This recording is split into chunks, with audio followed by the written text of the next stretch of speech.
সালামুন আলাইকুম তিবিতুম মুবারাকাতান তয়্যিবা রাব্বি আউযু বিকা মিন হামাযাতিশ শায়াতিন ওয়া আউযু বিকা রাব্বি আইয়াহদুরুন সুবহানাকা লা ইলমা লানা ইল্লা মা আল্লামতানা ইন্নাকা আনতাল আলিমুল হাকিম।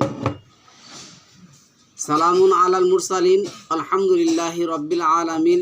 সম্মানিত মুসলিম ভাই বোনেরা, আমন্ত্রণ জানাচ্ছি আজকের একটি টপিক। আজকে মূলত জুম্মাবার, যদিও আমরা জুম্মা সম্পর্কে অনেক আলোচনা করেছি। আজকে আমরা আলোচনা করব সমসাময়িক রাজনৈতিক প্রেক্ষাপট নিয়ে। কোরআন ভিত্তিতে যে রাজনীতির কথা আমরা জানি, অনেকে অনেক ধরনের কথা বলেন, কোরআনে রাজনীতি নেই, কোরআনে এই নেই সেই নেই, বিভিন্ন ধরনের কথাবার্তা বলেন। আমরা আজকে যেই হেডলাইন করেছি, জামাতি ইসলাম একটা রাজনৈতিক দল, তারা নিজেদেরকে মুসলিম দাবি করে না, মুসলমান দাবি করে। যদিও কোরআনে আসছে মুসলিম, আত্মসমর্পণ করতে হবে। তো আমি যদি কোনো কিছুর উপর আত্মসমর্পণ করি, কোনো বিষয়ের উপর আত্মসমর্পণ করি, তাহলে কিন্তু ওই বিষয়টাকে আমার কি করতে হবে, একমাত্র মেনে নিতে হবে। তো জামাত ইসলাম ক্ষমতায় কেন আসতে পারবে না, আমি এই প্রসঙ্গে কয়েকটা ধাপ নিয়ে আলোচনা করব। প্রথম ধাপটা হলো, আমরা যদি সালামুন আলা মুহাম্মদের ওফাতের সময় দেখি, আর এরপরে যদি সালামুন আলা থাকা অবস্থায় যেটা দেখি, সেটা হলো মদিনায় কিছু মুনাফেক লোক ছিল। এই মুনাফেকরা আসলে অত্যন্ত খারাপ। মুনাফেকটা কিন্তু সিরিয়াস খারাপ, কারণ মুনাফিকিটা একটা মিশনকে কি করতে পারে, সুন্দরভাবে ধ্বংস করে দিতে পারে। তো আল্লাহ মুনাফিক সম্পর্কে কোরআনে অনেক আয়াত ব্যবহার করছেন, আপনারা বলছেন, জানেন। আমি আলোচনা করব 9 নম্বর সূরা তাওবার যে 57 নম্বর একটা আয়াত আছে। আর তারা তোমাকে গানিমতের মাল সম্পর্কে দোষারোপ করে।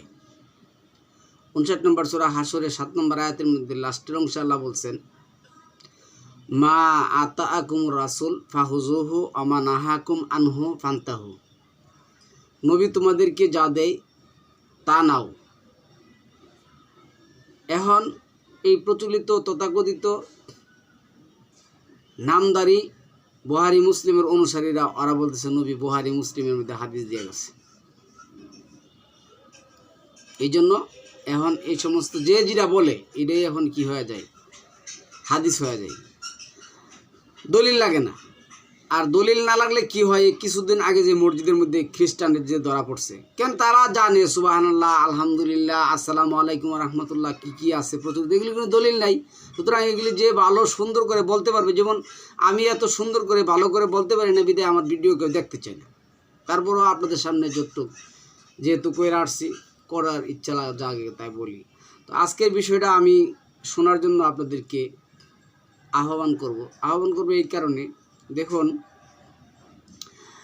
সালামুন আলা আদমের 2 সন্তানের ব্যাপারে আমরা 5 নম্বর সূরা মায়েদার 27 নম্বর আয়াত থেকে জানি। তারা একজন আরেকজনের সাথে না বলতে পেরে একজন আরেকজনকে হত্যা করছে। এরপরে যদি সালামুন আলা ইব্রাহিমের বংশধরের মধ্যে দেখি, ইব্রাহিমের 2 ছেলে ইসাকের ঘরে আসলো ইয়াকুব, আয়াস আর ইয়াকুব। এই ইসাকের ঘরে যে আয়াস আর ইয়াকুব আসিল, এও 2 মার 2 সন্তান ছিল। কিন্তু সালামুন আলাহ ইয়াকুবের যে মা, উনি ওফাত হওয়ার পরে সালামুন আলাহ ইয়াকুব ইয়াকুব আবার কি করলেন, বিয়ে করলেন। ওনার ঘরের মধ্যে আয়াসনা আর ইয়াকুব নামে 2 জন সন্তান। ইয়াকুব ছিল আগের মার ঘরের, আয়াস ছিল পরের মার ঘরের। এটা কিন্তু ইতিহাস থেকে বলতেছি আমার আজকের বিষয়টা বোঝার জন্য। আমরা কিন্তু আরও জানি সালামুল্লাহ নূহের সন্তান কি করেন নাই, নূহের ধর্মগ্রহণ করেন নাই। সালামুল্লাহ লুতের স্ত্রী তার ধর্মগ্রহণ করেন নাই। সালামুল্লাহ অনেক নবীদের গ্রহণ করেন নাই। তো আমল দুই ধরনের আমল, শয়তানের আমল বনাম মমিনের আমল। সালামুল্লাহ আদমের এক সন্তানের আমল ছিল মমিনের আমল, আরেক সন্তানের শয়তানের আমল। এই শয়তান শব্দটাও যদি আপনারা যদি দেখেন, এটাও কিন্তু আরেক বিকৃতি ঘটায় ফেলছে। শয়তান আপনার নাফস, আপনার নাফসের দুইটা রূপ। একটা রূপ হলো আল্লাহর রহমত থেকে বিতাড়িত, আর একটা রূপ হলো আল্লাহর রহমত প্রাপ্ত। শয়তান বলতে যে আলাদা কোনো একটা সম্প্রদায় আছে, এটা হলো মিথ্যা কথা। এই জিনদের মধ্যে ছিল এবং মানবদের মধ্যে ছিল। এই জন্য আল্লাহ বলছেন রাব্বি আউযু বিকা মিন হামাযাতি শায়াতিন ওয়া আউযু বিকা রাব্বি আইয়াহদুরুন। 23 নম্বর সূরা 97 নম্বর 98 নম্বর আয়াতের মধ্যে আসছে। তো এখন এই যে বিভাজন, এই বিভাজন কিন্তু আজকে থেকে না, শুরু থেকে মানবজাতি শুরু থেকে এই বিভাজন শুরু হয়েছে। আর সালামুল্লাহ আদমরাও কি করছেন, এই সালামুল্লাহ আদমকে আল্লাহ সৃষ্টি করার পরে বসবাস করতে দিলেন জান্নাতে। এই জান্নাত বলতে আমরা মনে করছি কি যে পরকালে যে আমরা চিরস্থায়ীভাবে যে জান্নাতে যাব, ওই জান্নাত না, ওই জান্নাত না। যেটা ইন্না আউওয়ালা বাইতি উদিয়া লিন্নাস লাল্লাযী বিবাক্কা মুবারাকাতান ওয়া হুদাল লিল আলামিন, যেটা মানবজাতির প্রথম গড়, এই গড়ে বসবাস করতে দিয়েছেন। আল্লাহ বলছেন 16 নম্বর সূরার 112 নম্বর আয়াতের মধ্যে আসছে, আর তোমাদের পূর্বে একটা সম্প্রদায় ছিল যাদেরকে আমি বসবাস করতে দিয়েছিলাম জান্নাতে, মানে বাগান। জান্নাত মানে কি? বাগান। এইখানে আসতো, তাদের কাছে চতুর্দিক থেকে ফল ফলাদি আসতো। তারা লজ্জা কী জিনিস, তারা সংসার কী জিনিস, এই প্রচলিত যে এখন যে জীবনধারা আছে, এই জীবনধারা সম্পর্কে তাদের কোনো সম্পর্ক ছিল না, তাদের জানা ছিল না। লজ্জাস্থান সম্পর্কে তাদের কোনো কিছুই জানা ছিল না। যখন তারা শয়তানের ওয়াসওয়াসায় পড়ে গেল, ওই যে 20 নম্বর সূরার 120-22 নম্বর আয়াত, ওয়াসওয়াসা, শয়তানের ওয়াসওয়াসার মধ্যে পড়ে গেল। লাহাজি সাজারা, এই সাজারা বলতে আমরা মনে করছি জাহাজ, এটা একটা উপাদান, মানে এটা একটা উদাহরণ। আমরা উদাহরণ দিই যে ভাই আইনের হাত অনেক লম্বা, তুমি এই অন্যায়টা করো না। সুতরাং এনের হাত বলতে কি ওই হাত না, এই গাছ। আর আমরা বানাইছি গন্ধম গাছ, এই গাছ গন্ধম ফল, এই ফল সেই ফল না। নিয়ামত, আল্লাহর নিয়ামতের একটা গাছ আছিল, আর হলো আল্লাহর অবাধ্যতা হওয়ার একটা গাছ ছিল। এটা হৃদয়কে আল্লাহ কি করছেন, দুইটা ভাগ করছেন। এটা 2 নম্বর সূরা বাকারার 167-68 নম্বর আয়াতের মধ্যে আসছে, ইন্নান নাফসা, তোমার নিশ্চয় নাফস কি করে, খুব বাজে আদেশ করে। তাহলে এই নাফসের রূপই দুইটা, একটা হলো শয়তান আর একটা হলো মুমিন। এখানে আলাদা করে কোনো শয়তান এনে আসেনি। তো এটা আল্লাহ সৃষ্টি করছেন। এখন কেন সৃষ্টি করছেন এই প্রশ্ন আল্লাহকে করা যাবে না। তারপরও আল্লাহ বলছেন আমি তোমাদেরকে পরীক্ষা করার জন্য সৃষ্টি করেছি। এখন আমাদের নাফস কোনটা কাজ করবে এটা আমাদের ব্যাপার। আমরা যদি চাই, আমরা যেদিকে চাই ভালো মন্দ বিশ্লেষণ করার, ব্যাখ্যা করার দায়িত্ব আল্লাহ আমাদেরকে দিয়েছেন, জ্ঞান আমাদেরকে দিয়েছেন। আল্লাহ এটাও বলছেন আর রহমান আল্লামাল কোরআন খালাকাল ইনসান আল্লামাহুল বায়ান। আর রহমান আল্লামাল কোরআন, আল্লাহ হলেন আল্লামা, আল্লাহ আমাদেরকে শিক্ষা দিয়েছেন কোরআন। কিন্তু আমরা কোরআনের বাইরে যেটা করি ওইটাই হলো কি, আল্লাহর নিষেধপ্রাপ্ত কাজকাম করি। এই যুগ মানে সৃষ্টির শুরু থেকে এটা আসছে। আমরা ওই দিকে চলে গেলাম, ওই দিক থেকে আমরা যদি এনে আসি, তো ওই যে ইব্রাহিমের 2 ছেলে ইয়াকুব আর আয়াস, তো এটা আমরা মানে যে ইতিহাসের যে বই আছে, তাফসিরের যে বই আছে, ওইখান থেকে পাইলাম। একদিন সালামুন আল্লাহ ইসহাক তার স্ত্রীর কাছে, না তার বড় সন্তানের কাছে, ইয়াকুবের কাছে বললেন যে তুমি আমাকে এই বন থেকে একটা পশু শিকার করে, হালাল পশু, অবশ্যই হালাল পশু শিকার করে এনে আগামীকাল খাওয়াবে। এই কথা আয়াসের মা শুনছে। আয়াসের মা শোনার পরে, মানে ইয়াকুবের সৎ মা শুনছে, শোনার পরে উনি চাইছেন যে না, আগামীকাল উনি কী করবেন, বেলায়েত দেবেন। তখন এই ইসাক সালামুন আল্লাহ ইসাকের দৃষ্টিশক্তি চলে গেছে। তখন ওনার মা কী করছেন, ওনাকে বলছেন, বলার পরে কী করছেন, ওই যে আয়াসরে বলছেন, বলার পরে আয়াসরে বলছে তুমি এক কাজ করো, ইয়াকুব এই কাজ করার আগে আগে তুমি কি করো, এই কাজ শুরু করে দাও। তো এই কাজ যখন বললেন তখন কি করলেন, এই সালাম আল্লাহ ইয়াকুব দেশিরা উনি কি করলেন, আগে আগে এনে সেরা খাওয়াইলেন, খাওয়াইয়া বেলায়েত নিয়ে নিলেন। পরের দিন যখন গেলেন তখন দেখলেন যে এই ঘটনা, তখন ইয়াকুব সালাম আল্লাহ ইসাক বলে দিলেন যে আমি তো গতকাল কারে খাওয়াইলাম, কারে বায়াত দিলাম, এই করলাম সে করলাম। তখন মা কি করছে, ইয়াকুব রে গাদা দিয়াসিরা ওনার মা ফারদানে থাকতো ওইখানে পাঠিয়ে দিয়েছে। তো এক জায়গাতে আইসা আর হাঁটতে হাঁটতে হাঁটতে অন্ধকার হয়ে গেছে। উনি কি করছেন, একটা পাথর খুঁজা এটার উপরে কি করছেন, শুয়ে রয়েছেন, এখানে উনি তাবু কাটছেন। তখন রাত্রে নাকি উনি স্বপ্ন দেখছেন যে তুমি এখানে একটা মসজিদ নির্মাণ করো, তোমার কি এই পাথর দিয়া ওই পাথর করেছে, উনি একটা মসজিদ নির্মাণ করলেন। এই হলো বাইতুল মাকদিস নির্মাণের ইতিহাস।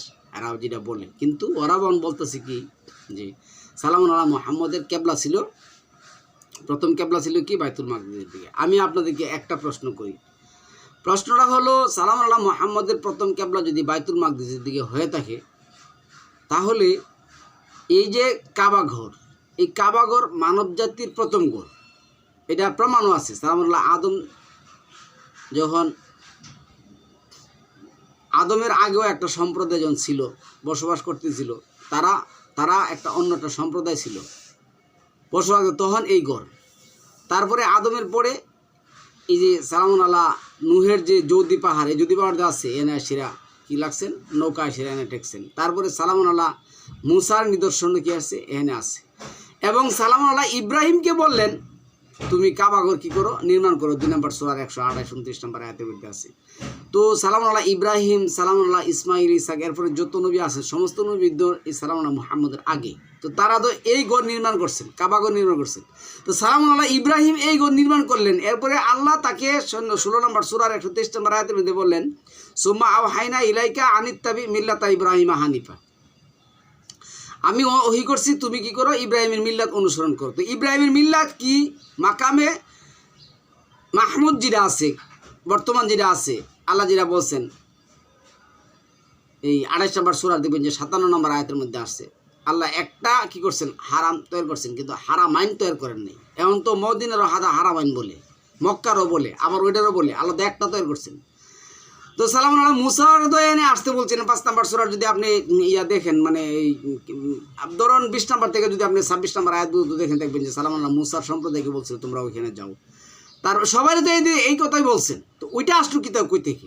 তো এইভাবে ইসলামের বিকৃতি ঘটে আসছে, এইভাবে দল উপদল, আমরা তো আগের দলের কথা জানি না। এখন আমি এতগুলি কথা বলে ফেললাম।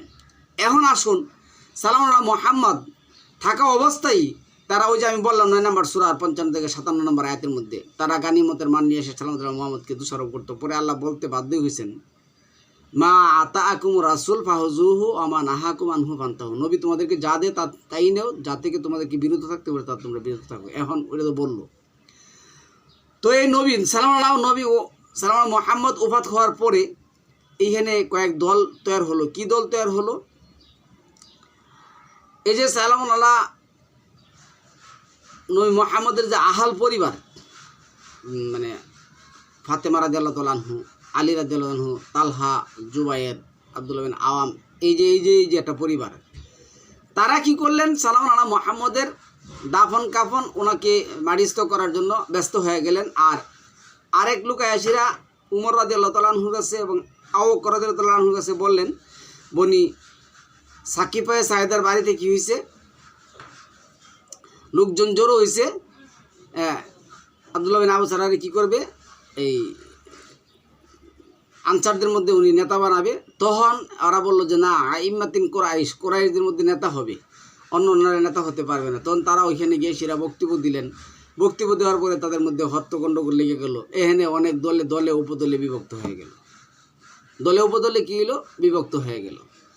তারপরে যে কথাটা আসলো, বিভক্ত হয়ে গেল, এদিক দিয়ে আলী রাদিয়াল্লাহু তাআলা আনহুর যে আহাল পরিবার আছে, সালামুন আল্লাহ মুহাম্মদের যে আহাল পরিবার আছে, তারা সালামুন আল্লাহ নবী মুহাম্মদকে দাফন কাফনের জন্য ব্যস্ত হয়ে পড়লেন। আর তারা এই খলিফা আল মুসলিমু লা বুদ্দা লা মিনহু, মুসলিম নেতা শূন্য থাকতে পারে না, নেতা বানানোর জন্য তারা ওইখানে চলে গেলেন।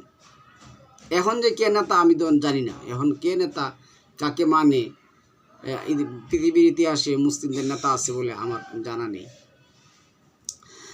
এইখানে দল উপদল বিভিন্ন ধরনের, এমনকি মারামারি হলো। আলী রাদিয়াল্লাহু তাআলার যে ইয়া ছিল, ফাতেমা রাদিয়াল্লাহু তাআলা আনহুকে মানে এই বক্তব্য দেওয়ার পরে যখন হট্টগন্ডগোল লেগে গেল, উমর রাদিয়াল্লাহু তাআলা আনহু উনি কী করলেন, তৌরাল পালায় সেটা বললেন যে আমি উমরের কাছে, আবু বকর রাদিয়াল্লাহু তাআলার কাছে বায়াত গ্রহণ করলাম। তখন দেখলেন যে আনসার এবং মুহাজিরদের মধ্যে অনেকেই কী করছেন, বায়াত গ্রহণ করা শুরু করছে। পরে উনি কী করছেন, বাদ গেলেন। যাই হোক, হওয়ার পরে বায়াত গ্রহণ করার জন্য উনি চাপাচাপি সৃষ্টি করা শুরু করলেন। যখন দেখলেন যে মানে ফাতেমা নাই, আলী নাই, তালহা নাই, জুবায়ের নাই, আব্দুল আওয়াম নাই, এগারা নাই। পরে বললেন যে যাও তো তুমি যা সে দেখো, ফাতেমার বাড়িতে যাও, গিয়া দেখে ওরা ওইখানে বসে বৈঠক করতেছে, আলাপ আলোচনা করতেছে। পরে আলী উমর রাদিয়াল্লাহু তাআলার সাথে আরও কয়েকজন লোক ছিল। উমর রাদিয়াল্লাহু তাআলা তাদেরকে কন্ডিশন দিল যে আপনি কি করুন, বের হয়ে আসুন, বায়াত গ্রহণ করুন, না হলে কিন্তু আমি এই করে আগুন লাগাই দিব। পরে যখন দেখলো যে যাই না, পরে উনি আগুন লাগাইতে গেলেন, ফাতেমার লোকে দেখা করলেন। ফাতেমা বললেন যে আরে ওনার বাপের নাম দেওয়া, মানে উমর রাদিয়াল্লাহু তাআলার বাপের নাম দিলে সেটা বললেন, আরে অমুকের বেটা, তুমি কি এই আল্লাহর নবীর গৃহে আগুন লাগাতে যাচ্ছ? তখন সে বলল যে দেখেন, আল্লাহ নবীর গৃহে যেই কাজের জন্য আমি আদিষ্ট হয়েছি আল্লাহ রাসূলের কাছ থেকে, ওই কাজ যতক্ষণ সমাপ্ত না হবে আমি কি করবো, এই গৃহে আগুন লাগাবো, আপনি আসেন। পরে ফাতেমা যায় ঘরে ঢুকলেন, তালহা জুবায়ের বাইরে আসলেন। পরে ওদেরকে মাইট দূর করলেন। ফাতেমারে ঢুকতে দেয় না দেখা ফাতেমাকে ওই দরজার মধ্যে লাথি দিয়ে দরজা ভাঙিয়ে ফেলাইলেন। পরে এই দরজা গিয়ে পড়ছে ওনার পেটের মধ্যে, পেটের বাচ্চা নষ্ট হয়ে গেলেন। উনি কান্নাকাটি করলেন, অভিশাপ দিলেন, এই করলেন সেই করলেন। তারপরে বাচ্চা মারা গেল। এরপরে উনি ওসিয়ত করে গেলেন, হে আলী, আমি মারা যাওয়ার পরে এই আবু বকর এবং উমর জানে আমার জানাজায় অংশগ্রহণ না করতে পারে, আমি যখন মারা যাবো তখন তুমি তাড়াহুড়া করে আমাকে মাটি দিয়ে দিবে। এই হাদিস ওরা চেঞ্জ করে ফেলেছে কি ফাতেমা নাকি মরে গেছে, আরে বলে গেছে যে আমি মারা গেলে সাথে সাথে মাটি দিয়ে দিবে, মানুষ যাতে জানতে না পারে আমি কতটুকু লম্বা, কতটুকু সুন্দর, কি আসে বিষয় এসি পাল্টাইয়া দিচ্ছে, হাদিস পাল্টায় এসে।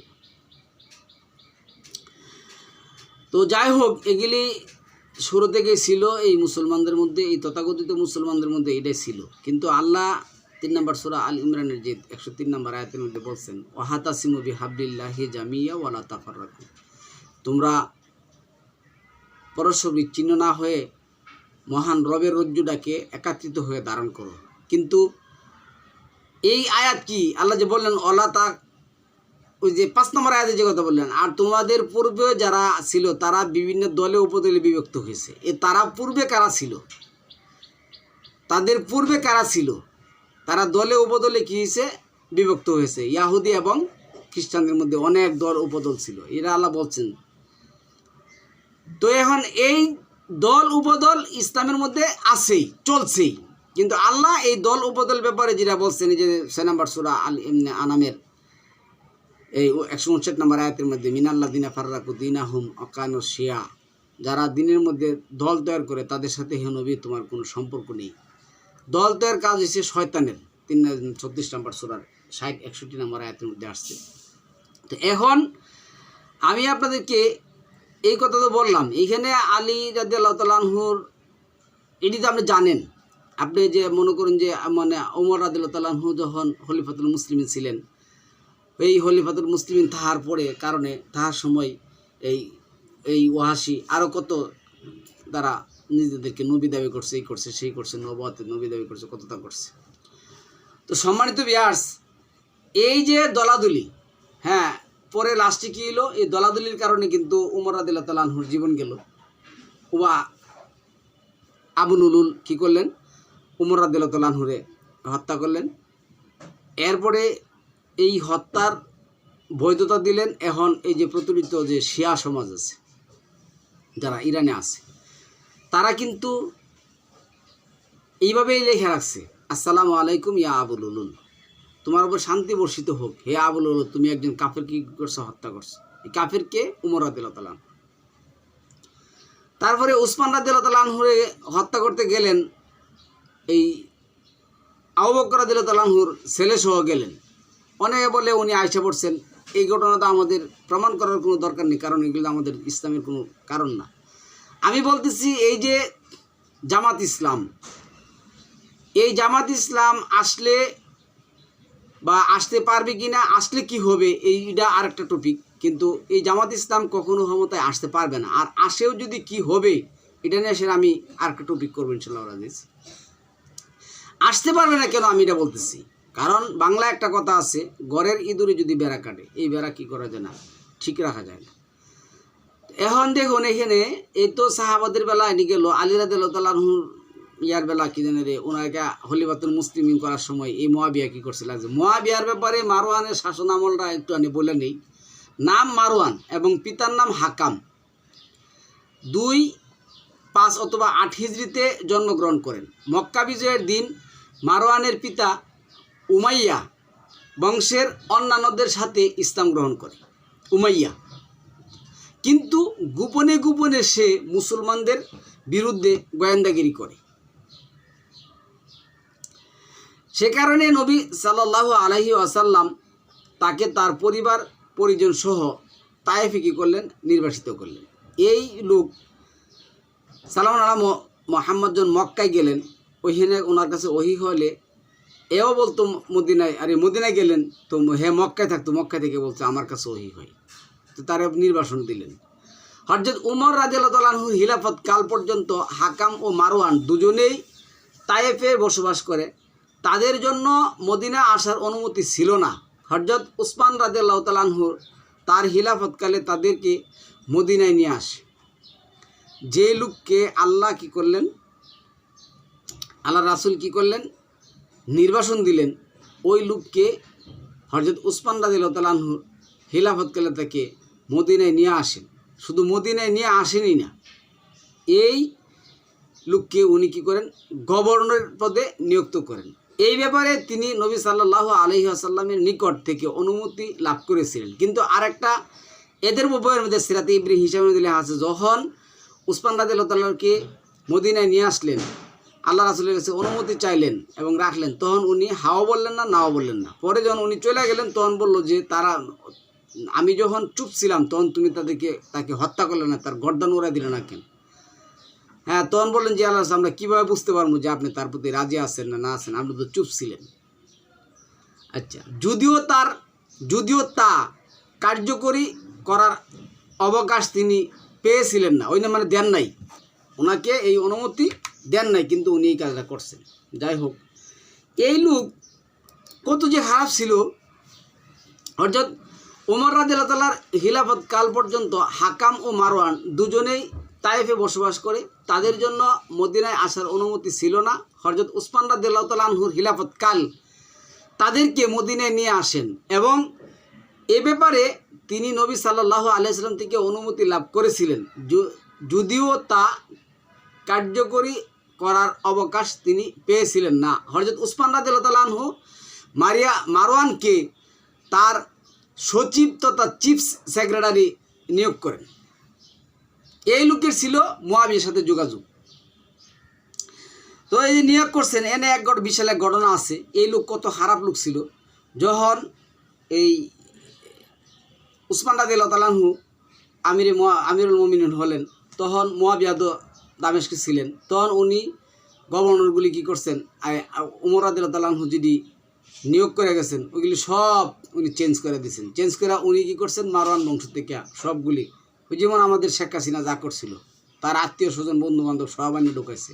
এখন আমাদের যে জিয়াউর রহমানের সুযোগ্য সন্তান আছে তারেক, যেমন কতলা গুন্ডা পান্ডা বক্কর চক্কর বাটপার সাটপার এবং বোয়া কতলাগুলি নিয়ে আসিরা কী করছে, এর ভিতরে ঢুকাই আসিরা এখন যে রাজনীতি করতেছে।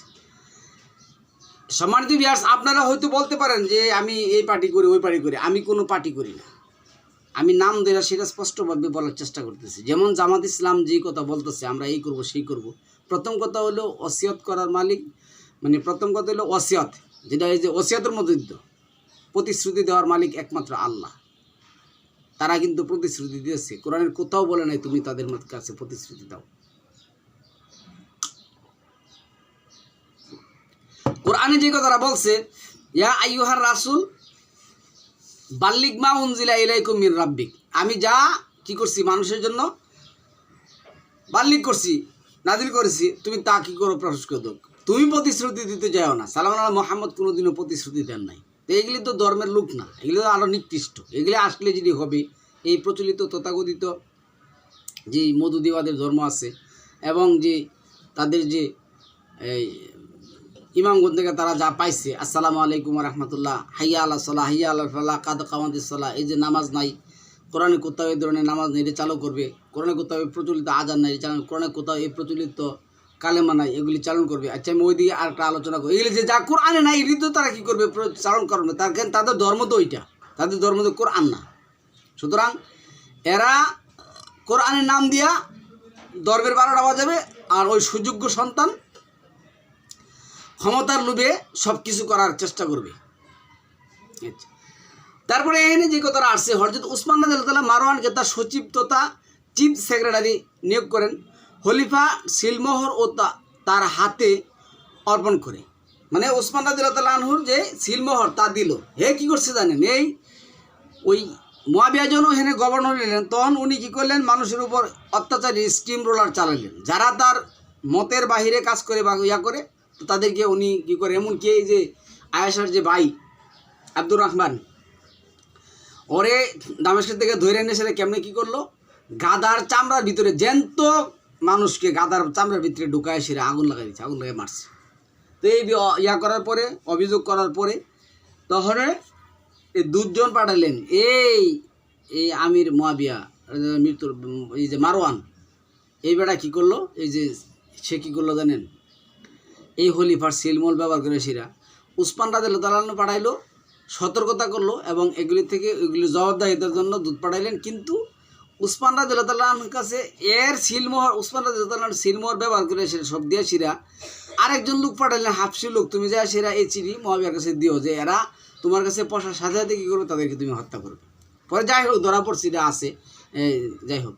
তো আমির মুয়াবিয়া রাদিয়াল্লাহু তাআলার মৃত্যুর পর মারওয়ান হযরত আবদুল্লাহ ইবনে জুবায়ের রাদিয়াল্লাহু তাআলার বায়াত গ্রহণের জন্য প্রস্তুত ছিল, কিন্তু ইবনে জিয়াদ, এই যে জিয়াদ ইবনে আবিহে ইবনে জিয়াদ, এই জিয়াদের পরামর্শে সে নিজেই খিলাফতের দাবি করে বসে। এই যে জিয়াদ, 4 জন লোক ছিল হুব পলিটিশিয়ান, আবদুল্লাহ বিন আবু সারা, এই ইবনে জিয়াদ, মুয়াবিয়া, এই আরও একজন লোক আছে, 4 জন লোক ছিল হুব পলিটিশিয়ান। হেরা কী করছে, হেরাই কিন্তু এই মুয়াবিয়ারে গিয়ে সেটা তাল দিছে। হেরাই কিন্তু ইয়াজিদ গিয়ে সেটা বলছে, কি বলছে, হে ইয়াজিদ, তোমার বাপে যেই কষ্ট করে সেরা এই ক্ষমতার মসনদ ধরে রাখছে, তুমি কি মনে করো তোমার বাপ মৃত্যুর পরে তোমারে কি করবে, এই ইয়া দিবে, এভাবে তোমার নিয়ে বসাবে? বললো যে না, তখন কী করতে হবে, তোমার বাপ থাকা অবস্থায় তুমি কি করো, এই প্রাদেশিক গভর্নর থেকে তুমি কি করো, বায়াত গ্রহণ করে রাখো, যাতে তোমার বাপ মৃত্যুর পরেই। এই ক্ষমতা নিয়ে তো সবসময় এই দ্বন্দ্ব ছিল। কিসের ইসলামের রাজনীতি, ইসলামের রাজনীতি কোনটা, এগুলি। তারপরে কি করলেন, বাপেরা যায় বললেন, বাপের বলার পরে বাপ তো বুঝতে পারলেন যে এটা আমার গর্দবের দ্বারা তো হইতে পারে না, এটা যারা যারা করছে তারা খুব কামলা। পরে উনি এটা গ্রহণ করলেন এবং মদিনায়, এই সময় মদিনায় কী করলেন, এই সময় কিন্তু মদিনায় প্রথম শ্রেণীর সাহাবারা রয়ে গেছেন। এই সব বাদ দিয়া এই আব্দুর রহমান, তারপরে মোহাম্মদ ইবনে আবদুল্লাহ, মোহাম্মদ ইবনে আবু বকরের ছেলে, তারপরে তালহা, জুবায়ের, হাসান, হুসাইন, আলী, এরা থাকা রাইখাই ও কী করলো, লোক পাঠাইলো মদিনায় ইয়াজিদের কাছে বায়াত গ্রহণ করার জন্য। এটি নিয়ে সেরা পরে কী হয়েছে তা আপনারা জানেন, ভালো করে জানেন। এবং হয় না দিকা এই মুয়াবিয়া কী করছে, 1 লক্ষের বেশি সৈন্য নিয়ে আসেরা মদিনায়, এই প্রথম সিরিজ যে সাহাবী আছে তাদের কী করছেন, আটক করছেন। আটক করে সেরা কন্ডিশন দিচ্ছেন, যদি তোমরা না করো তোমাদের গর্দান উড়াই দিব। আমি মদিনার মসজিদের মিম্বরে দাঁড়ায় বলবো এরা কী করছে, এই ইয়াজিদের কাছে বায়াত গ্রহণ করছে, আর তোমরা বলবো হ হ। তখন এই মদিনার মসজিদে কী করছে, মদিনার কত সাহাবি কত সাধারণ মানুষকে মাইরা কী করছে, এই মদিনার মিম্বরে এদেরকে ব্ল্যাকমেল করে সেরা গিয়ে সেরা ঘোষণা দিচ্ছে এই মুয়াবিয়া। তো ইসলামটা কোথায় পাবেন, আর আমাদের কি এগুলি নিয়ে সেরা ধর্ম রাজনীতি করতে বলছেন? তো যাই হোক, এরপরে তো গেল এই মানে উসমান রাদিয়াল্লাহু গেল, আলী রাদিয়াল্লাহু গেলেন। আলী রাদিয়াল্লাহু তো ওনার তো মানলেন, আপনারা জানেনই, এইটির ইতিহাসে একটার এক ইতিহাস আছে। তো আমি তো সবগুলি যদি ভাঙিয়ে বলতে যাই, কয়েক 3-4 ঘন্টা লাগবে। 3-4 ঘন্টা হলে শেষ করা যাবে না। যাই হোক, আমি যেটা বোঝানোর জন্য সময় দিবা এত বড় একটা গল্প বলতেছি, এই গল্প বোঝানোর জন্য আমি এখানে আসতেছি। এরপরে যেই কাজটা আমি করবো, এখানে আমির মুয়াবিয়ার মৃত্যুর পর মারওয়ান হযরত আবদুল্লাহ ইবনে জুবাইরের কাছে কি করছিল, বায়াত হইব। কিন্তু ইবনে জিয়াদের এই পরামর্শে গিয়েছিল, সে বায়াত না হয়েছিল, নিজে কি করছে, ক্ষমতার মসনদে বসার জন্য নিজের এই খলিফা দাবি করে বলেছে। এরপরে তো কত কেওয়াস মারামারি কত কিছু লাগছে, এটা আল্লাহই ভালো জানেন। কারণ তার শাহাদাতের ঘটনা সংঘটিত হয়। পরবর্তী সময়ে সে হযরত তালহা রাদিয়াল্লাহু তাআলাকে হত্যা করে। তালহা এবং জুবাইর দুজনের কি করে এরা হত্যা করে। আমির মুয়াবিয়া রাদিয়াল্লাহু তাআলা শাসনকালে সে কয়েকবার মদিনায় গভর্নর নিযুক্ত হয়। সেই তার শাসন যুগে সর্বপ্রথম ঈদের নামাজের আগে হুতবা, এই যে প্রচলিত হুতবা, এটা ছিল না, এগুলি পরে নবী সাল্লাল্লাহু আলাইহি ওয়াসাল্লাম দিয়েছে। আমির মুয়াবিয়া রাদিয়াল্লাহু তাআলার মৃত্যুর পর মারওয়ান হযরত আবদুল্লাহ ইবনে জুবাইর রাদিয়াল্লাহু তাআলার বায়াত গ্রহণের জন্য প্রস্তুত ছিল, কিন্তু জিয়াদের কারণে করে নাই। শাসন ক্ষমতা মজা লোটার জন্য মারওয়ান বেশি দিন জীবিত ছিল না। মারওয়ান কিন্তু নিয়াসীরা বেশি দিন জীবিত, অল্প কয়দিন, এই যে 9 মাস 18 দিন শাসন ক্ষমতায় আদিষ্ট থাকার পর 65 হিজরিতে রমজান মাসে তার মৃত্যু হয়।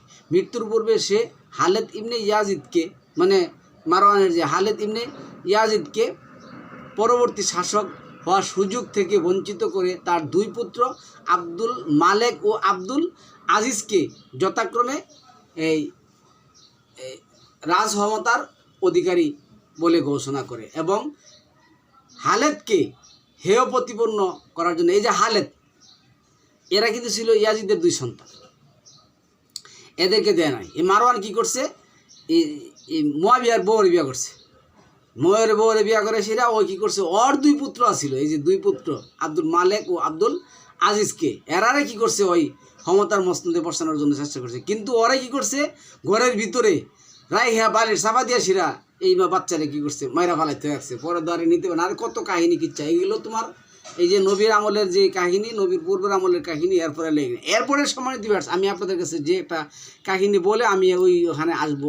এই কাহিনীটা হলো এই যে দেখুন, আমি এখানে একটা যে বলছি, আপনারা জানেন যে আমাদের এই মুসলিম সমাজের মধ্যে শিয়া একটা সম্প্রদায় আছে, শিয়াদের মধ্যে আবার অনেক দল আছে। তারপরে আছে আপনার এই যে এই কি জানে রে, এই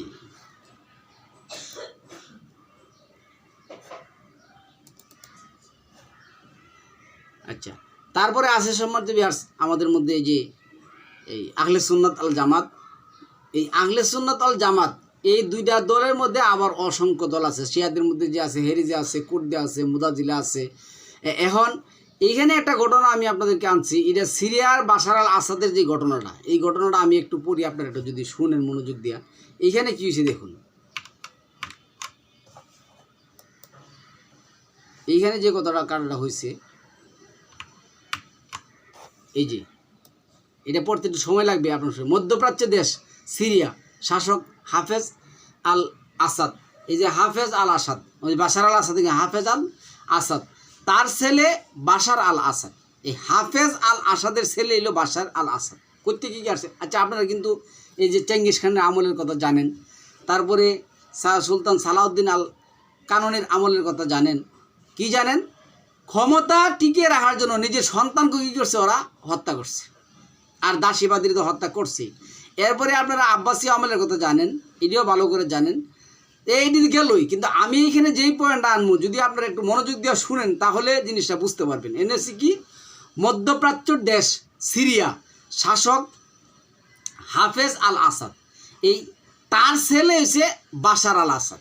কার ছেলে? বাশার আল আসাদ। এই বাশার আল আসাদ 24 বছর সিরিয়াকে শাসন করেন।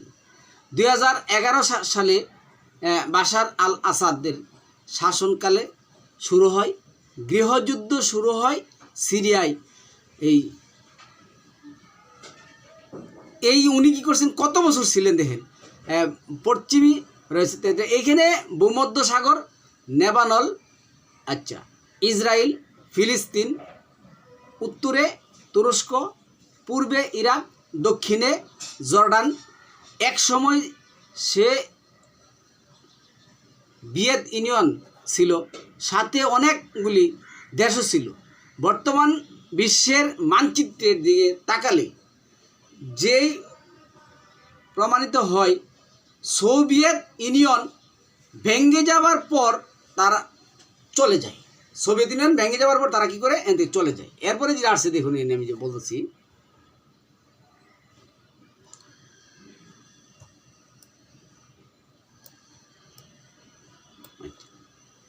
সতেরোই এপ্রিল 1946 সিরিয়া ফ্রান্স থেকে স্বাধীনতা লাভ করে। 25 এই 1600 সাল থেকে 1900 ও 1800 সাল পর্যন্ত সিরিয়ায় উসমানীয় শাসন এর অধীনে ছিল। এই উসমানীয় শাসন যে কত নিকৃষ্ট ছিল, আমি এরা যদি পারি মনে যদি থাকে কোনোদিন একটা টপিক করবো। ওরা নিজের ছেলেওকেও ওরা ক্ষমতা টিকে রাখার জন্য, ক্ষমতার মসনদে যাওয়ার জন্য ধর্মকে ব্যবহার করে। এরা কিন্তু সবাই ধর্মকে বিক্রি করে, ধর্মকে ব্যবহার করে এরা এই কাজগুলি করছে। এই যে আপনার এরপর প্রথম বিশ্বযুদ্ধের পর জাতিসংঘের মধ্যস্থতায় 1900 অথবা 20 সালে সিরিয়া ফ্রান্সের অধীনে চলে যায়। এরপর 1946 সালে সিরিয়া পরিপূর্ণভাবে স্বাধীনতা লাভ করে 1946 সালে গঠিত হয় সিরিয়া প্রথম সরকার। কিন্তু সেই সরকার বেশি দিন ক্ষমতায় থাকতে পারে নাই। কারণগুলো আমি বলতেছি, এগুলি কি বলতেছি। 1948 সালে ইসরায়েল প্রতিষ্ঠিত হয়। সেই সময় শুরু হয় আরব ইসরায়েলের যুদ্ধ। কার সাথে? আরবে এবং ইসরায়েলের সাথে কি হয়? যুদ্ধটা শুরু হয়। তখন কিন্তু এই যে বাশার আল আসাদের যে দল সিরিয়ার, তখন কিন্তু এমসিয়া ছিল না। তখন কি হয়েছিল? যুদ্ধ শুরু হয়। সেই যুদ্ধে আরব হেরে যায়, সাথে সিরিয়া ছিল। এই আরবের সাথে কিন্তু সিরিয়া কি করছিল? একাত্মতা ঘোষণা করে যুদ্ধ করছিল। এবং সিরিয়া হেরে যাওয়ার কারণে সিরিয়ার যে ছিল, তারা এনে কী করছে? আবার পার হয়ে গেছে। তারা কি করলো?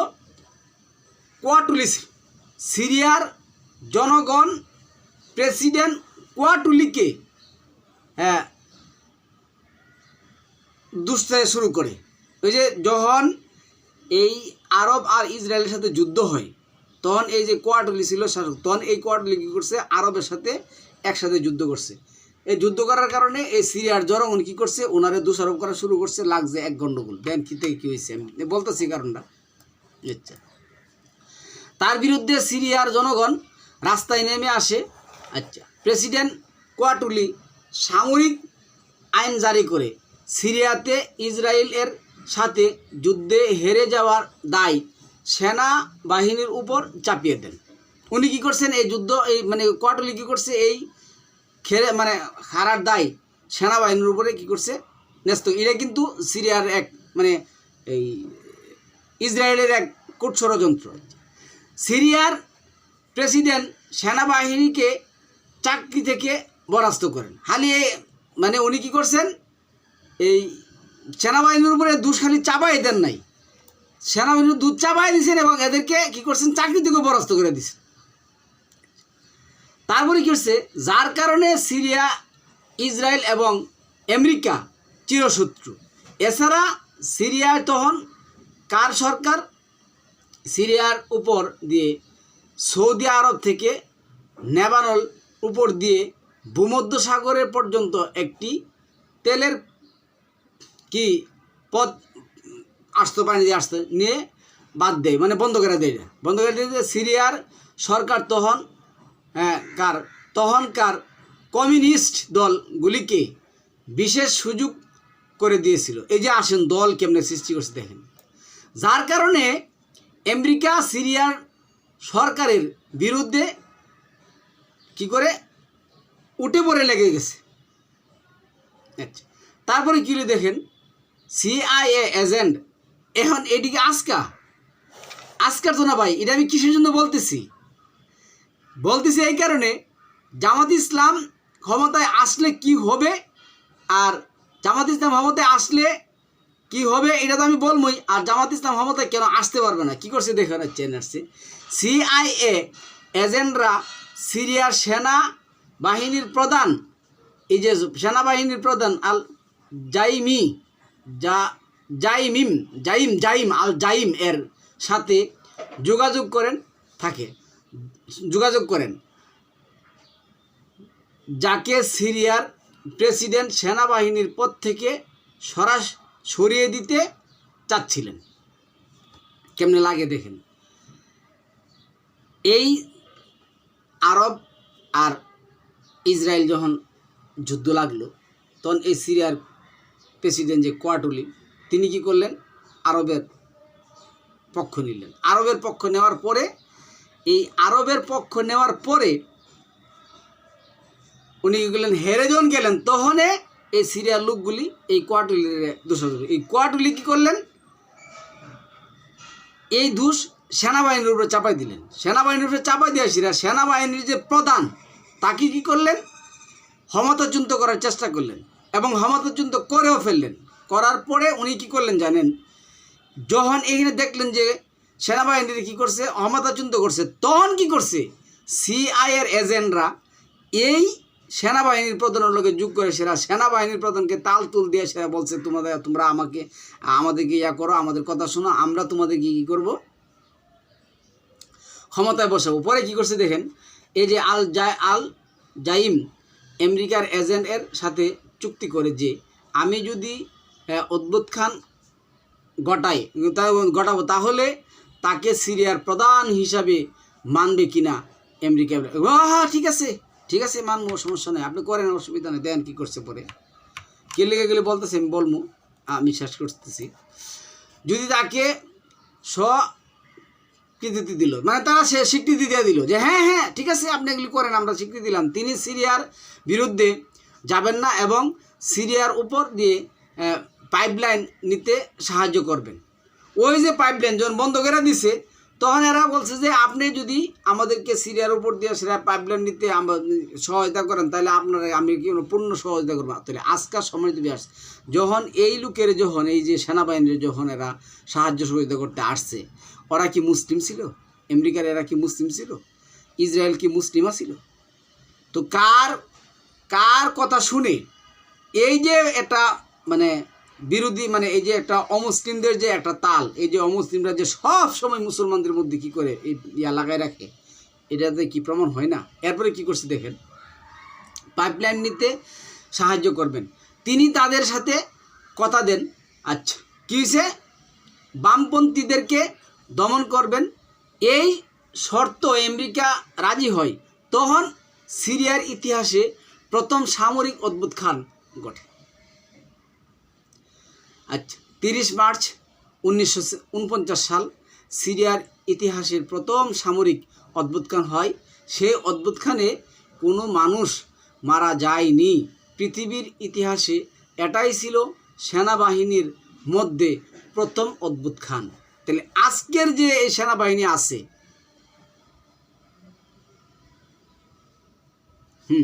আজকের যে সেনাবাহিনী আছে, আমি ইডি দিয়ে বোঝানোর জন্য চেষ্টা করতে এই সময় দিবি। আজকের যে আমাদের দেশে সেনাবাহিনী আছে, এই সেনাবাহিনীর কাণ্ডকীর্তি, এই ফ্যাসিস্ট সরকারের আমলে এতগুলি চৌকস সেনাকে হত্যা করলেন, মারলেন এই রদেশিরা। এই মারার পরে এই রয়ের মনোরঞ্জনের জন্য এই দেশের অবলা নারীদেরকে কি বানাইলেন, তাদের দাসী বানাইলেন। এই ধরনের সেনাবাহিনী নিয়ে, এই ধরনের পুলিশ বাহিনী নিয়ে এসে, যেই পুলিশ বাহিনী কোন আকামের শ্রেষ্ঠ না, ওই ধরনের পুলিশ বাহিনী নিয়ে আসিরা, এই ধরনের বিডিআর, র্যাব, আর্মি, ডিজিআই, ডিএসএফআই, এগুলি নিয়ে আসিরা আপনি ক্ষমতায় যেতেছেন। আমি যে আজকে বললাম যে জামাত ইসলাম কেন ক্ষমতায় আসতে পারবে না, আচ্ছা যাই হোক। তো এরপরে দেখুন, প্রথম সামরিক অভ্যুত্থান হয়, সেই অভ্যুত্থানে কোনো মানুষ মারা যায়নি। পৃথিবীর ইতিহাসে এটাই ছিল সেনা বাহিনীর মধ্যে প্রথম অভ্যুত্থান। সিরিয়ার সেনা বাহিনীর প্রধান কোয়াটুলিকে গ্রেপ্তার করে আল জাইম গ্রেপ্তার করলো, অন্য সেনাবাহিনীর হাতে পরাজিত হয়। এরা আচ্ছা, সিরিয়ার ক্ষমতা আসে শামি আল সিনাহ শামি আল সিনা কে পরাজিত করে ক্ষমতায় আসেন আদিত আল শাকলি ক্ষমতা এসে সিরিয়ার সংখ্যালঘুদের উপর অত্যাচার চালান। সংখ্যালঘু ছিল এইখানে আসেন, এই জাতির সংখ্যা ছিল দ্রুজ সম্প্রদায়ের প্রতি, এই দ্রুজ সম্প্রদায় সংখ্যালঘু, কারণ এরা কিন্তু একটা ধর্মের পরিচয় দিত দ্রুজ সম্প্রদায়। এরা কী করছে দেখেন, অত্যাচার চালান সংখ্যালঘু দ্রুজ সম্প্রদায়ের প্রতি। এই শাকলির অবিশ্বাস, এই যে এনে কথাটা আসছে, শাকলির আমি পড়তেছি, শাকলির অবিশ্বাস ছিল সিরিয়ার ধর্ম, এই যে 2021 সালে সিরিয়ার ধর্মের হার, এই যে এনে যেটা আসছিল সুন্নি ইসলাম এনে আছে একটা, দ্রুজ সম্প্রদায় আছে একটা, তারপরে এটা এই সুন্নি ইসলাম ছিল 74%, আল ওয়াট বা নুসাইরি, এই যে নুসাইরি আসছিল 10%, হিস্টার আসছিল কত পার্সেন্ট জানেন? হিস্টার আসছিল 10%, দ্রোজ আসছিল 3%, শিয়া আসছিল 3%, নুসাইরা বা আল ওয়াটরা শিয়া মতাদর্শ। দর্শক, আমরা যদি 1950 দশকের দিকে যাই, তখন সিরিয়ার যে কিচ্ছা কাহিনী একটু শুনেন। এরা কি করতেছে দেখেন, এই যে 1953 সাল, আচ্ছা 70 থেকে 54% সুন্নি মুসলমান। কোথায় পড়ছে? 70 থেকে ওই 1953 সাল থেকে 70 সালের মধ্যে 54% হলো সুন্নি মুসলমান, 10% হলো এই 90% আলো ওয়াট শিয়া মতাদর্শী, আর দ্রুজ হলো 31%, শিয়া ইসলাম খ্রিস্টান বলে 0.87%। আচ্ছা পড়ছে। সিরিয়ার মূল সমস্যা হলো ধর্মীয় সমস্যা। 1954 সালে বাথ পার্টি ও সেনাবাহিনীতে থাকা দ্রুজ সংখ্যাগরিষ্ঠ এবং বামপন্থীরা মিলে অভ্যুত্থান ঘটিয়ে ক্ষমতায় কী করে চ্যুত করে শাকলিকে 1955 সাল নিয়ে নির্বাচন অনুষ্ঠিত হয়। ফলে আর ক্ষমতা আসেন কোয়াটলি, যাকে আমেরিকা সমস্ত প্রকার কি দিছে, এই সমর্থন দিছে। কোয়াটলি ক্ষমতায় এসে সিরিয়াকে কি করছে দেন, সিরিয়াকে এই আচ্ছা সিরিয়াকে সোভিয়েত ইউনিয়ন এর দিকে নিয়ে যেতে চেষ্টা করেছিলেন। তখন আমেরিকা এবং সোভিয়েত এর মধ্যে শীতল যুদ্ধ চলছিল। 1956 সালে সিরিয়া সোভিয়েত এর সাথে বন্ধুত্বের চুক্তি করেন। ফলে আমেরিকা 1957 সালে সিরিয়াতে আর একটি সামরিক অভ্যুত্থান ঘটানোর চেষ্টা করে। এই আমেরিকা আজকে আমি বলি শুনুন, আজকে আমরা যখন এই বাংলাদেশের মধ্যে জামাত ইসলামের অনুষ্ঠানগুলি দেখি, ডাক্তার শফিক সাহেব যে চেষ্টা করতেছেন মন প্রাণ দিয়ে, জান প্রাণ দিয়ে উনি কী করতেছেন, এই জামাত ইসলামকে ক্ষমতা আনার জন্য চেষ্টা করতেছেন। এই জামাত ইসলাম ভাই ক্ষমতায় আসতে পারবে না। এই যে এখন না, এই আমেরিকা, ইন্ডিয়া এবং চীন, জাপান, জার্মান এরা যারা আছে, ওরা যদি ইউনুসের একটা গোতা দেয়, ইউনুসের 14 গোষ্ঠী সহ কী করবো, টাইম না ইয়ার লইব অন্য পার্টি, অন্য কে নির্বাচন, দেখানো নির্বাচন সবই হবে, কাজের কাজ কিছুই হবে না। এই দ্রুজ, শিয়া, সুন্নি, এই যে তখন থেকে এ শুরু হয়েছে। আজকে যদি এই ইরান যদি এই ধর্মের কারণে বিভাজন না হতো, তাহলে এই ইসরায়েল ফুয়োর আগায় চলে যেত। ঠিক বাংলাদেশে যে লোকগুলি আছে, বাংলাদেশে যে ইসলামী দলগুলি আছে, সুন্নি আছে, শিয়া আছে, হেরেজি আছে, কুর্দি আছে, মুতাজিলি আছে, আগলে হাদিস আছে, আগলে সুন্নাতুল জামাত আছে, আটরশি আছে, কুতুববাগ আছে, দেওয়ানবাগ আছে, সারসিনা আছে, বিভিন্ন দল আছে, দেওবন্দ আছে। একটা দল কি একটা দলের দেখতে পারে? কাউকে তো কেউ দেখতে পারে না। এই যে দেওবন্দ, এই যে আলা হজরত, বেরলবিদের যে আলা হজরত, এই যে যা আল হাকের ভূমিকাতে দেখবেন লেগে গেছে। দেও অর্থ হলো শয়তান, বন্ধ অর্থ হলো দল। দেওবন্দ থেকে যা বাইর হইব সবই কি? এগুলি শয়তানের দল। এই যে আটরশি কুতুববাগ, এগুলি একটা মিলে আপনার এই যে ধরেন যে তাবলিগ জামাত কি জামাত ইসলাম দেখতে পারে? আবার জামাত ইসলাম কি তাবলিগ জামাত দেখতে পারে? জামাত ইসলাম কি আগলে হাদিস দেখতে পারে? আগলে হাদিস কি জামাত ইসলামটা দেখতে পারে? আগলে হাদিস কি আপনাদের এই বেরলবিদেরকে দেখতে পারে? বেরলবিরা কি আবার আগলে হাদিসটা দেখতে পারে? এই যে হলিল আহমেদ আম্বিদবি, কাশেম নান্নতুবি, এরপরে যে আছে ইব্রাহিম সাহ, এরা যে এই যে চরমোনাইয়ের দল, এরা কি একজনের সাথে আরেকজনের মিল আছে? এই সবগুলি দল যদি মিলতো, তারা যদি কোরআনকে বলতো যে কোরআন একটা, আল্লাহ একজন, রাসূল একজন, আমরা অন্ততপক্ষে যে জিনিসগুলি, যে সাদৃশ্যগুলি আমাদের মধ্যে মিল আছে, যেটা আল্লাহর সাথে পার্থক্য করা যাবে না, এই মিলগুলি নিয়ে সেটা আমরা একাত্র হয়ে সেটা একটা নির্বাচন করি। এই তথাকথিত এই যে আছে কি জানে রে, রাজনৈতিক দলগুলি আছে, মেইন দল তো আওয়ামী লীগ আর বিএনপি, এগুলি কোনো পাত্তা পাইলে তো ওরাই তো মিলতে পারে না। ওরা কীভাবে ক্ষমতায় আসবে? আর ক্ষমতায় আসলে কি হবে? ক্ষমতায় আসলে জামাত যদি মসজিদুর ধর্ম কায়েম করতে চায়, তাহলে আপনার গোলাম আহমেদ কাদিয়ানি আছে। জামাত যদি মসজিদুর ধর্ম কায়েম করতে চায়, তাহলে আগলে হাদিস আছে। জামাত যদি মসজিদুর ধর্ম কায়েম করতে চায়, তাহলে পীরের গোষ্ঠী আছে। জামাত যদি মসজিদুর ধর্ম কায়েম করতে চায়, তাহলে আপনার এই যে উলিয়ার গোষ্ঠী আছে। জামাত যদি মসজিদুর ধর্ম কায়েম করতে চায়, তাহলে তাবলিগ জামাত আছে। জামাত যদি মসজিদুর ধর্ম কায়েম করতে চায়, তাহলে এই যে চরমোনাই আছে। ওরাই তো কামড়াকামড়ি লাগবে। ক্ষমতাতে বিচ্যুত করার জন্য বেশি দিন লাগবে না, আর ভোটও দিবে না। ওরা একটা দেখতে পারে না। ওইখানে এইখানে যে কামটা করছে, যে 1956 সালে সিরিয়া সোভিয়েত এর সাথে বন্ধুত্ব চুক্তি করছেন, ফলে আমেরিকা টেকনোলজি দ্বারা এটা হচ্ছে। আমেরিকা কী করছে? সোভিয়েতের মধ্যে এক অদ্ভুত কাল গড়ায় দিয়েছে, কিন্তু আমেরিকা সেটিতে ব্যর্থ হয়। এরপর 1958 সালে মিশর এবং সিরিয়ার মিলে গঠন করে ইউনাইটেড আরব রিপাবলিক নামে একটি দেশ। 1961 সালে আরও অদ্ভুত খান ঘটা এই মানে এটা করার পরে 1961 সালে আবার এই অদ্ভুত খান ঘটে, আবার এই অদ্ভুত খান ঘটানো হয়। এরপরে যে কামটা হয়েছে দেখুন, ফলে সিরিয়া বের হয়ে যায়। সিরিয়া কী করে? এটার থেকে বের হয়ে চলে গেছে। সিরিয়া বের হয়ে গেল,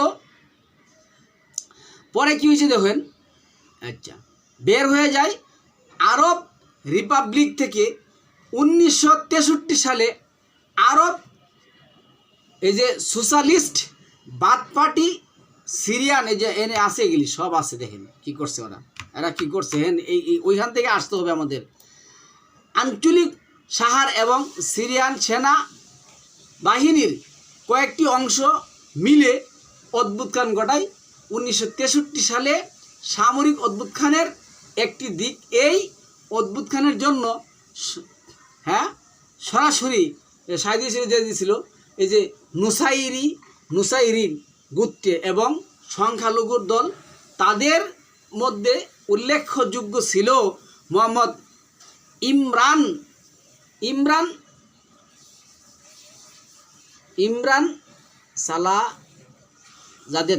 সালাজাদেদ এবং হাফেজ আল আসাদ। এই যে হাফেজ আল আসাদ, এই হাফেজ আল আসাদ 1966 সালে তাদের মধ্যে আবার একটি গণ অভ্যুত্থান হয়, যা তারা থামাতে পারেনি। এই তিনজনের মধ্যে ক্ষমতার দ্বন্দ্ব শুরু হয় এবং 1970 সালে হাফেজ আল আসাদ ক্ষমতা দখল করেন। হাফেজ আল আসাদ ক্ষমতা দখল করেই কী করেন, গ্রামগঞ্জে যত আছে সব উল্টায় পাল্টায় সে সব মায়েরা ভাই ছাপা করে পরে কী করছিলেন, আসাদ ক্ষমতা দখল করেন। হাফেজ আল আসাদ ক্ষমতা দখল করেই গ্রামগঞ্জে যেতে শুরু করেন তিনি। সাময়িক সময়ের জন্য হলেও গ্রামে গঞ্জের মানুষকে বোঝাতে সক্ষম হন। তিনি জনগণের ভালোর জন্যই ক্ষমতা গ্রহণ করেন। হাফেজ আল আসাদ ক্ষমতা গ্রহণ করে সিরিয়া অর্থনীতিতে অনেক উন্নতি আনেন। তিনি সেনাবাহিনীর বড় বড় পদগুলোতে তার মতের লোকদেরকে বসাতে থাকেন, অর্থাৎ নুসাইরি সম্প্রদায় এবং তা আত্মীয়দেরকে বসাতে থাকেন, যেটা আমাদের এই দেশে চলছে। একেবারে দেশ মানে বাংলাদেশ হওয়ার পর থেকেই কী হয়েছে, শেখ মুজিবুর এই কাজটা করছে, তাজউদ্দিন এই কাজটা করছে, জিয়াউর রহমান এই কাজটা করছে, এরশাদও এই কাজটা করছে, তারপরে খালেদা জিয়া এই কাজটা করছে, আর শেখ হাসিনা তো মাশাআল্লাহ একবারে নামে দামে সব, যেটা উসমান রাদিয়াল্লাহু তাআলা আনহু করছিল। সম্মানিত ভিউয়ার্স, এত কথা এগুলি আমি ভাঙে বলতে আমার আরও অনেক লাগবে। যাই হোক, তাই উনিও কী করছেন, এই কাজ করাই শুরু করছেন, লোকদেরকে বসাতে থাকেন, অর্থাৎ নুসাইরির সম্প্রদায় এবং নুসাইরি সম্প্রদায় তার আত্মীয়দেরকে বসাতে থাকেন, যার কারণে তার বিরুদ্ধে আরেক বড় ধরনের অদ্ভুতখান ঘটে। ছোটোখাটো কিছু হলেও তা তিনি সামাল দিতে পেরেছিলেন। অপর এই যে পরের যে কথাটা হলো, অপর সংখ্যাগুরু, এই যে সংখ্যাগুরু যেটা ছিল সুন্নি সম্প্রদায়, সুন্নি মুসলমানদেরকে কিছু কিছু পদে উনি কী করছিলেন, এই কাজটা করছিলেন। আচ্ছা, এই কারণে কিছুদিন উনি করছিলেন, যেটা সেখানে ধর্ম এবং রাজনীতিকে আলাদা মনে করতেন। সিরিয়া হামা শহর ছিল মুসলমানদের হেড ঘাঁটি। বাথ পার্টি এবং মুসলমান ব্রাদারহুডের মধ্যে প্রথম এটা লাগে, মানে সংঘাত চলে। 1963 সালে সামরিক অভ্যুত্থানের পরে 1964 সালে দ্বিতীয় পক্ষের মধ্যে দাঙ্গা শুরু হয়। সেনাবাহিনী তাদের ট্যাঙ্ক নিয়ে আসে মুসলিম ব্রাদারহুডের দমনের জন্য। 170 জন মুসলিম ব্রাদারহুডের কর্মী মারা যায় এবং অনেককে গ্রেপ্তার করে। এই ঘটনার পর মুসলিম এবং আরও অন্যান্য দলের সাথে সংখ্যাগরিষ্ঠ চলতে থাকে। 1979 সালে মুসলিম ব্রাদারহুড গেরিলা আক্রমণ শুরু করে বিভিন্ন সামরিক বেসামরিক অফিসার উপর। 1980 সালে সিরিয়ার সরকার হাফেজ আল আসাদ বাশার আইন করেন, কেউ যদি মুসলিম ব্রাদারহুডের সদস্য হয় তাহলে তার স্মৃতিস্থ হবে মৃত্যুদণ্ড, তার পরিস্থিতি হবে কি মৃত্যুদণ্ড। এই যে 20 জুন 1980 সাল ব্রাদারহুডের নেতাকর্মীরা কী করছে, শেষ করছি, ব্রাদারহুডের নেতাকর্মীরা কী করছে দেখুন। এই যে 600 থেকে 700 নেতাকর্মীকে হত্যা করে। 1982 সালে ফেব্রুয়ারি মাসে হামাগন হত্যা শুরু হয়। আর্মিদের একজন কমান্ডার মুসলিম ব্রাদারহুডের কমান্ডার উমরকে হামাতে অভিযান শুরু করে। হামাতে মুসলিম ব্রাদারহুডের লোকজন আগে থেকেই মাইক দিয়ে প্রচার করতে শুরু করে, তার জন্য তারা জেনে যত এটাও জেনে শুরু করে। পরে কি করছে, এই নিয়ে সেরা মারামারি নিয়ে সেরা পরে এই মুসলিম ব্রাদারহুডগুলো পরাজিত করলো। পরে বাশার আল আসাদ এই যে 2021 সাল পর্যন্ত চাললো, পরে তো পালাইলো।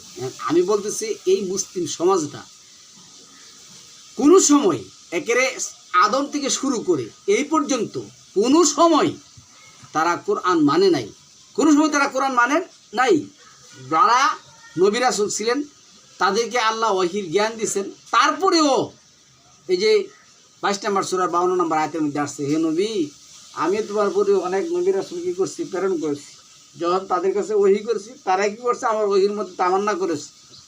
পরে তাদের এই তামান্নার মধ্যে কি করছে, শয়তান ওহী ঢুকাই দিছে। 35 নম্বর সূরা 32 নম্বর আয়াতের মধ্যে আসছে কি জানেন? 35 নম্বর সূরা 32 নম্বর আয়াতের মধ্যে আসছে যে আমি যাদেরকে মনোনীত করেছিলাম তাদের বড় দলটাই ছিল অবিশ্বাসী, আর এরপরে ছিল মধ্যম দলটা ছিল মানে যে কথাটা বলছেন তারাও কি করতেন। আর সবচেয়ে ছোট্ট একটা দল আল্লাহর অনুমতিক্রমে তারা যাই হোক ক্ষুদ্র কাজ টাজ করছে। তো সম্মানিত জামাত আসলে আমাদের যে কি হইতে হবে, আশাহত হয়ে যেতে হবে, ধর্ম চালু হয়ে যাবে, এই আশা গোড়াবালি থাকবে। আর এখন কার যে মুসলমানরা আছে আল্লাহ বলছেন আকুফারুকুম হায়রুম মিন উলাইকুম 51 নম্বর সূরা 43-44 নম্বর আয়াতে আসছে, তারা কি উত্তম কাফের না? আগেকার দিনের তার মধ্যে একটা ধর্ম নীতি ছিল, মানে কোরআনের নীতি না, নীতি ছিল। কিন্তু এখনকার এই তথাকথিত এই যে রাজনৈতিক দলগুলো আছে তাদের মধ্যে নীতিও নাই। সুতরাং যেই দলে আসুক কোরআনের 12টা বাজাবেন। এটা আল্লাহ এই 2 নম্বর সূরা বাকারার 205 নম্বর আয়াতের মধ্যে বলছেন, ওয়া ইজা তাওয়াল্লা সাআউ ফিল আরদি লিউফসিদা ফিহা। তারা যখন ক্ষমতার আসনে অধিষ্ঠিত হয় তখন তারা কি করে, তখন তারা এই পৃথিবীতে অশান্তি সৃষ্টি করে। পৃথিবীতে কি করে অশান্তি সৃষ্টি করে। এহালি এই অশান্তি সৃষ্টি করে আর তারা চুপ করে না। তারা কি করে, এই যে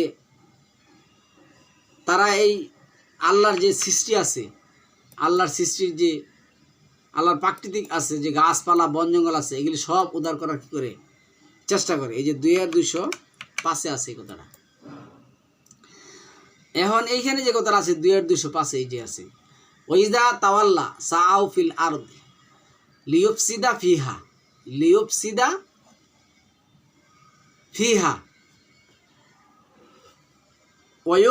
ওয়ায়ুহলিকাল হারসা ওয়ান নাসলা আল্লাহু লা ইউহিব্বুল ফাসাদ। যখন তোমার কাছে থেকে সে ব্যক্তিগত মানে যখন তারা ক্ষমতায় পায় তখন তারা কি করে, তখন দেশের মধ্যে অনিষ্ট ঘটাতে এবং শস্যাদি ও ফসলসমূহকে ধ্বংস করতে চেষ্টা করে। কিন্তু আল্লাহ ফাসাদ পছন্দ করেন না। আল্লাহ কি করেন, এই সম্প্রদায়গুলি যদি তারা কি করে এটি যদি না মানে তাহলে আল্লাহ যেটা করবেন, এই যে আপনার 6 নম্বর সূরার যে 123 নম্বর যে আয়াত আসছে এখানে 6-এর 123 যেটা আল্লাহ বলছেন যে আমি কি করি, 123 এই যে আয়াত, এই আয়াত বাস্তবায়ন করে। কি বাস্তবায়ন করে? এখানে বলছে ওয়াকাযালিকা জাআলনা ফি কুল্লি কারিয়াতিন আকাবিরা মুজরিমিহা লিয়ামকুরু ফিহা ওয়া মা ইয়ামকুরুনা ইল্লা বিআনফুসিহিম ওয়া মা ইয়াশউরুন। এইভাবে আমি প্রত্যেক জনপদের সেখানকার অধিবাসীর প্রধানদেরকে চক্রান্তর জালে বিস্তার করার সুযোগ দিয়েছি, কিন্তু এই চক্রান্তের ফাঁদে তারা নিজেরাই পতিত হয়।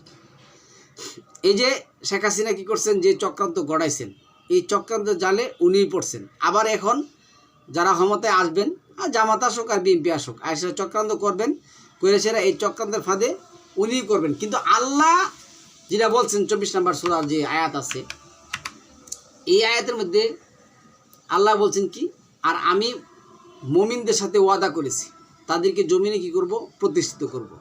আর 30 নম্বর সূরা 47 নম্বর আয়াতের মধ্যে বলছেন মুমিনদেরকে সাহায্য করে আমাদের কাজ। সম্মানিত ভিউয়ার্স, আমাদের সতর্ক হওয়া উচিত কখন আমরা কোরআন মানব, কখন আমরা কোরআনের সমাজ গঠন করব। আল্লাহ আমাদেরকে বুঝার তৌফিক দান করুক। সালামু আলাইকুম তিবিতুম মুবারাকাতুন তয়্যিবা।